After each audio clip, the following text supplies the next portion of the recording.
Ya Arhamar Rahimin, irhamna.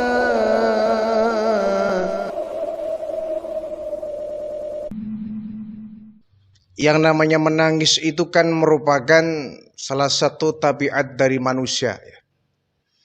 Salah satu dari ciri manusia yaitu bisa menangis. Menangis itu bukan suatu larangan, ya. Manusiawi saat kita kemudian menitikkan air mata. Dan terkadang menangis ini menjadi penyebab kita merasa terlampiaskan, ya, segala emosi yang membebani jiwa kita. Kadang orang bisa meluapkan gundah gulananya dengan menangis. Orang terkadang bisa mencurahkan segala beban pikirannya dengan menangis. Dan tidak jarang terkadang orang merasa plong, ya, merasa lega saat dia sudah menangis. Jadi sebagian orang menangis itu merupakan satu kebutuhan, ya.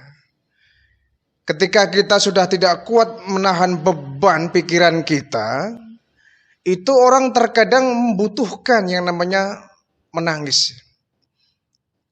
Jadi menangis itu ya tidak ada salahnya, ya.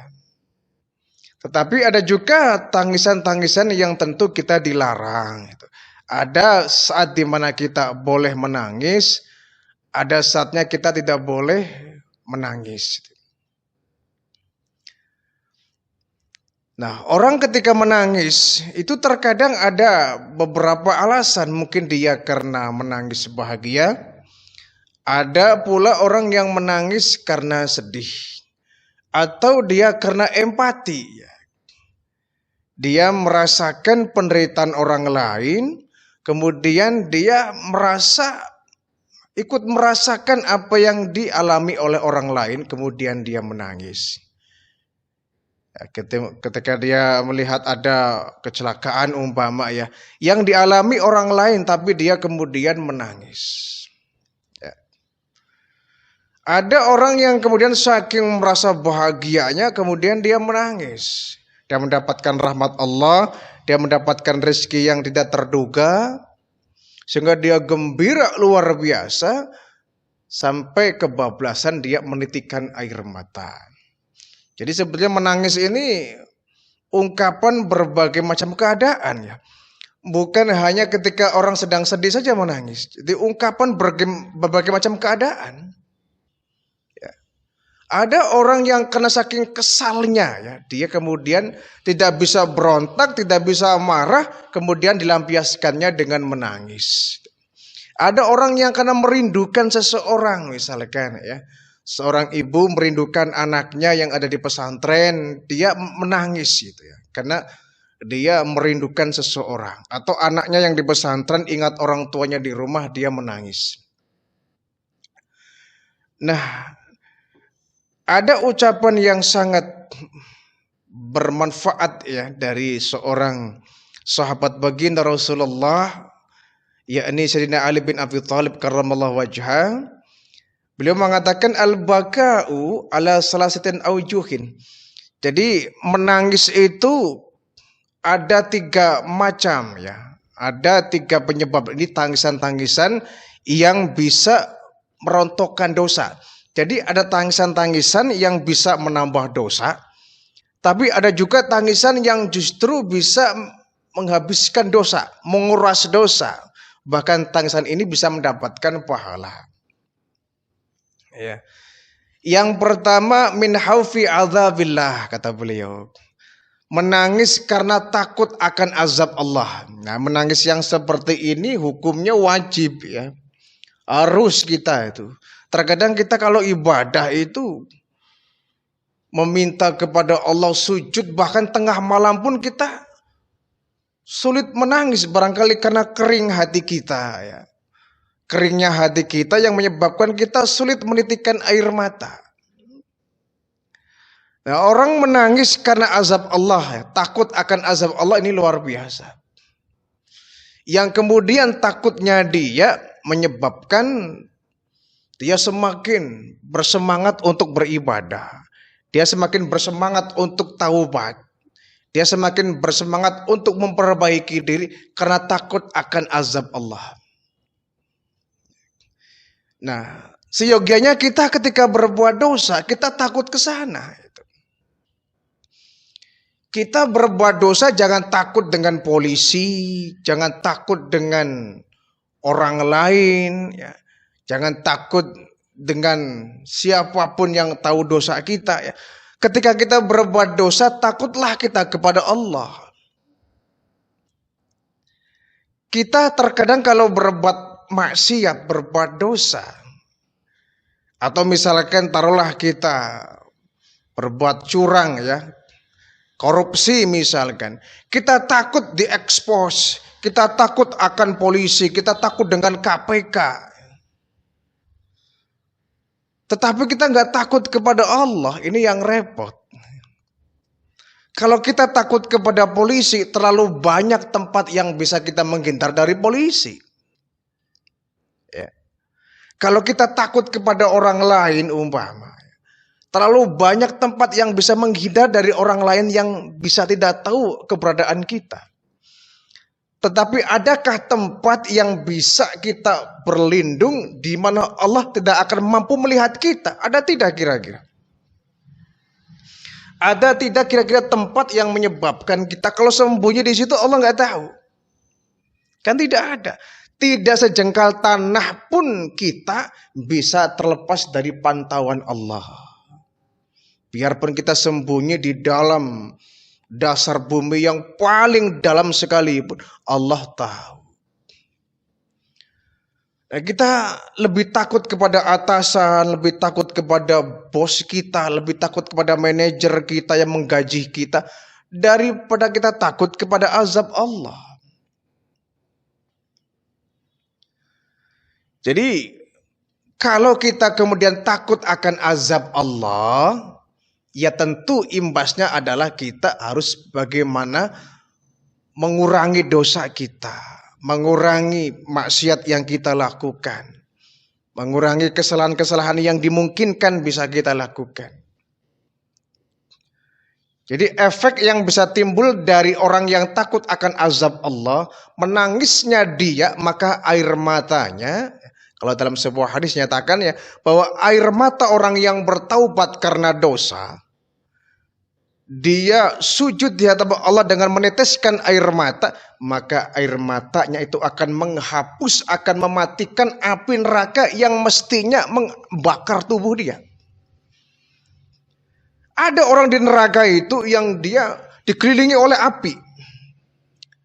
Dikelilingi oleh api, tapi api nggak sanggup membakar tubuhnya. Ketika ditanya ternyata bisa begitu karena api tadi bisa hangus, bisa mati, bisa padam dari sebab air mata taubatnya ketika di dunia. Ini luar biasa ya. Jadi takutlah kita kepada azab Allah ya.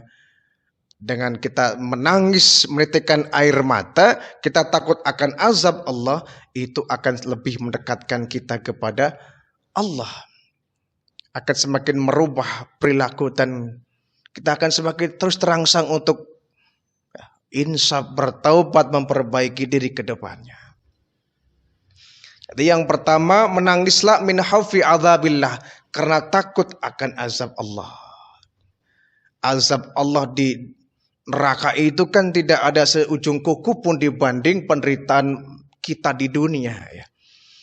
Kita hal yang kecil saja, kita punya luka, kemudian dikasih Hansaplast ya. Luka kita masih belum kering, kita ambil itu Hansaplast, sakitnya naudzubillah.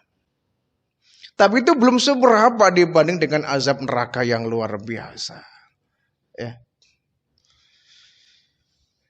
Yang kedua, kata Imam Ali, kita mesti menangis mirrahbati sukhti, karena takut akan murka Allah.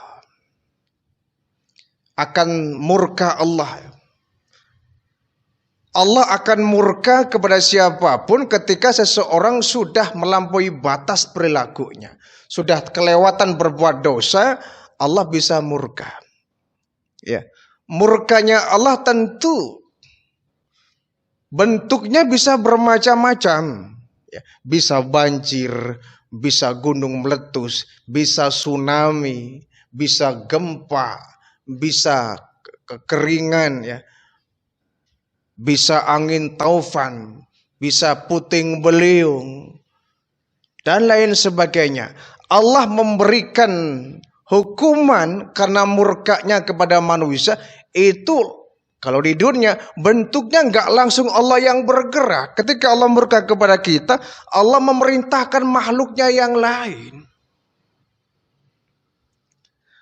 Jadi Allah nggak langsung murka dengan kita, tapi Allah menyuruh makhluknya yang lain. Gunung, wahai gunung, kau keluarkan lahar, hantam semua yang ada di sekelilingmu. Allah memerintahkan air, hai air, datanglah kau, muncullah, terjadilah banjir. Hai tsunami, ya, hai laut, gulung itu orang-orang di sekelilingmu dengan tsunami-mu. Allah yang memerintahkan, maka mengerikan sebetulnya, ya. Ketika kita menghadapi musibah, ketika Allah sudah murka kepada kita, siapa sih orang yang bisa menangkalnya? Jadi untuk menangkal musibah, banjir umpamanya, tidak cukup dengan perbaikan got, ya, normalisasi saluran air, reboisasi, tidak cukup dengan itu. Tapi untuk menangkal musibah-musibah yang sering terjadi, caranya adalah kita bertaubat kepada Allah. Gitu. Kalau kita bertaubat kepada Allah, mendekatkan diri kepada Allah, surut murka Allah, maka musibah tidak akan terjadi. Bagaimanapun usaha kita menanggulangi bencana alam, menanggulangi banjir, menanggulangi gempa, tsunami, dan lain sebagainya, kalau Allah murka, siapa orang yang bisa menghalang-halangi? Ini yang mestinya kita takut kepada Allah. Jadi untuk menanggulangi bencana, ya, memang betul kita harus seimbang akan ekosistem alam ini. Bagaimana kita memperlakukan alam harus seadil-adilnya, secantik-cantiknya. Tapi bukan hanya semacam itu saja bagaimana kita menanggulangi banjir dan bencana alam yang lainnya. Tapi yang tepat adalah bagaimana kita mendekatkan diri kepada Allah, ya. Kita bertaubat massal kepada Allah. Dengan taubat itulah Allah akan reda murkanya dan bencana tidak akan pernah terjadi. Nah, kita harus menangis, ya.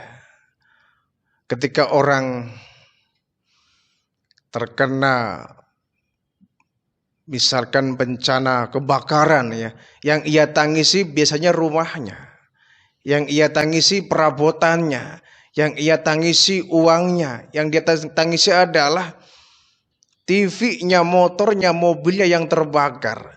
Jarang orang kemudian introspeksi menangisi dosanya, bahwa saya mendapatkan musibah kebakaran mungkin karena saya terlalu jauh kepada Allah, terlalu banyak dosa yang saya perbuat. Sehingga dia kemudian takut kepada Allah, memperbaiki diri. Yang ketiga kata Imam Ali, kita harus takut min khasyatil qati'ati. Tangisan yang kita khawatir akan terputusnya rahmat Allah. Kita harus menangis, ya. Kita takut akan terputusnya rahmat dari Allah. Takut dengan akan terputusnya rahmat Allah, kita harus menangis. Dan putusnya rahmat itu jikalau kita tidak mau introspeksi akan dosa-dosa kita. Ya. Jadi kalau kita sudah melampaui batas dalam berbuat dosa, kita melampaui batas menumpuk-numpuk dosa, kemudian kita lupa kepada taubat, ya Allah akan mencabut rahmatnya.